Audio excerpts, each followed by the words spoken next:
ದುಮ್ಮವಾಡಹಳ್ಳಿಯಲ್ಲಿ ಶಿವಯ್ಯನಿಗೆ 1 ಎಕರೆ ಭೂಮಿ ಮಾತ್ರ, ಆದರೆ ದೊಡ್ಡ ಕನಸುಗಳಿದ್ದವು. ಆ ಭೂಮಿ ಅವನ 4 ಮಕ್ಕಳ ಭವಿಷ್ಯ, ಅವರ ಕನಸುಗಳ ಆಶ್ರಯ. ಬಿಸಿಲು, ಸಾಲ, ಬೆಳೆ ಹಾನಿ, ಆದರೂ ತಂದೆ ಕೈಬಿಡಲಿಲ್ಲ. ನನ್ನ ಆಸ್ತಿ ದೊಡ್ಡದು ಅಲ್ಲ, ಆದರೆ ಪರಿಶ್ರಮ ಇದ್ರೆ ಜೀವನ ದೊಡ್ಡದು.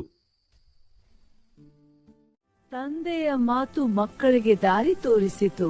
ಅವರು ಸರಿಯಾಗಿ ಕೆಲಸ ಮಾಡುತ್ತಿದೆ. ಹೌದು, ಬೆಳವಣಿಗೆ ಉತ್ತಮವಾಗಿದೆ. 1 ಎಕರೆ ಭೂಮಿ 4 ಕನಸುಗಳನ್ನು ಸಾಕಾರ ಮಾಡಿತು. ಭೂಮಿ ಚಿಕ್ಕದಾಗಿರಬಹುದು, ಆದರೆ ಪರಿಶ್ರಮ, ಕುಟುಂಬದ ಏಕತೆ ಕನಸುಗಳನ್ನು ದೊಡ್ಡದಾಗಿಸುತ್ತದೆ.